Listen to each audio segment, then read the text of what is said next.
So my name is Jim Drougas, and the name of the store is Unoppressive, Non-Imperialist Bargain Books.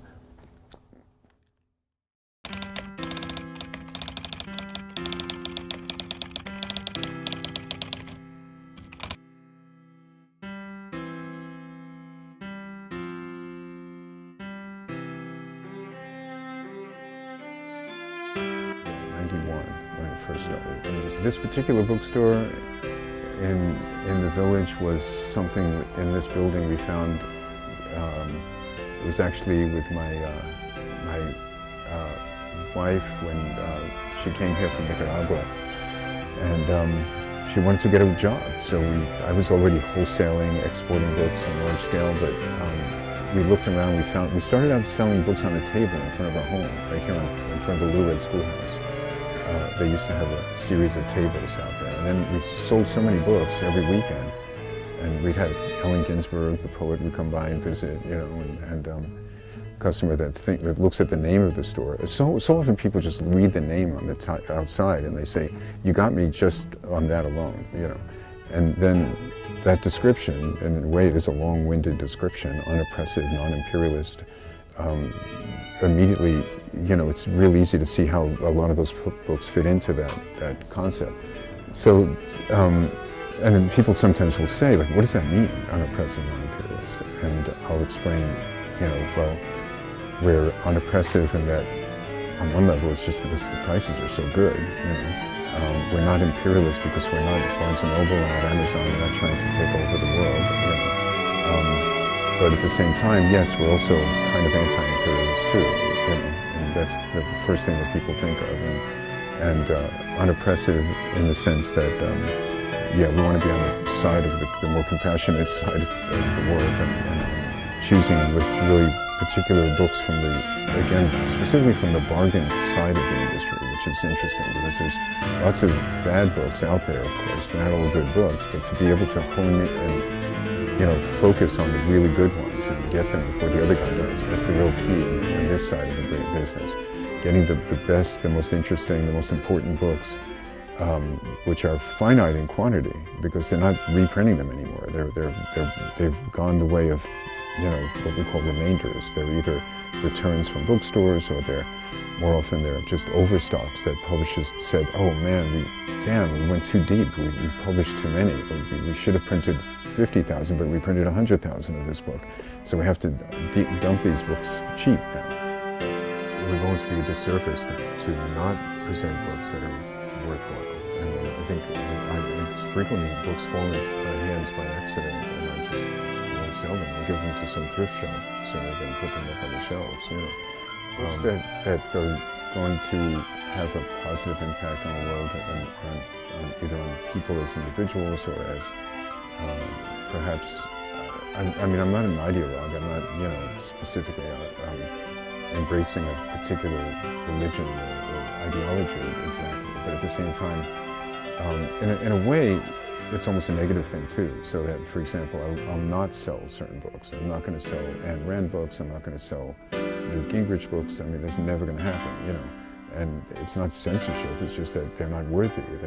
I wouldn't taint the store with a bad book. I won't sell a book that's, you know, a fundamentalist religious book either. You know, it's just beneath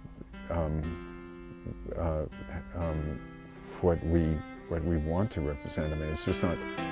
I mean, to say it's just not something that we would promote. You know? Let me put it this way: I don't try to second guess the public. I don't try to cater to the public. And it's just making money, of course. It's not just about selling books. I mean, there are books that could probably sell hundreds of to the tourists on the weekend, but I don't want to. You know, it's like, and then there's, you know, books that people don't know they want, but they quickly, you know, find out when they just look close enough at it. You know, they just have a vague idea, like, I've heard of that guy. Yeah, you know, I've heard of that book author. You know. I've always been, people have told me about them, and, you know, I guess, you know, let me try that, you know, for that price, for $6, I'll take, you know, I'll take one for my girlfriend, one for, you know, one for me or something, you know. Yeah, I have a reasonably good understanding of every book, and I can, you know, people can name a title or an author, and I can give them a specific response. I know exactly what they're talking about most of the time. I know books well enough. But there was a woman who had a table on a flea market around the corner one day, and I saw all these books interesting books on her table, and I said, you know, I have a bookstore around the corner. You'd be interested in it. She goes, are you kidding? You changed my life. Where do you think I got all these books from? It's your bookstore, you know. And the other ingredient is the fact that it's almost pure rock that we're still here, you know, with the kinds of overheads and rents that stores have these days. It's astonishing that we are still here. People come in frequently all the time saying, oh my God, you're still here. I'm so glad. I was so worried. I was turning the corner on Bleecker and I was so worried you wouldn't be here, you know. I hadn't been around for a year or two and everybody's closing, you know. And I guess I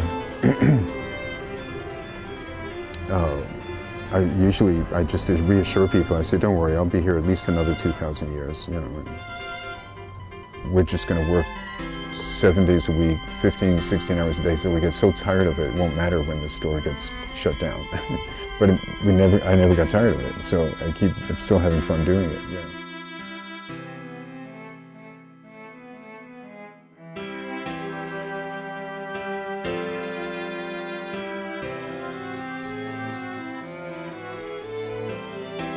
I had to think about what I want people to,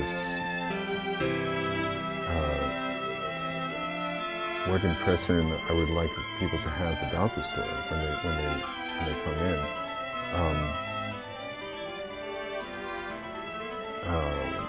I don't want to sound pretentious, but you know, like I would hope that they would be moved or not only to come back, but to and bring their friends, but to perhaps find something that's really meaningful to their lives in a way that opens up something that they didn't even know they needed or wanted, or you know, something impactful in a good way, of course. But what is good after all? I don't know.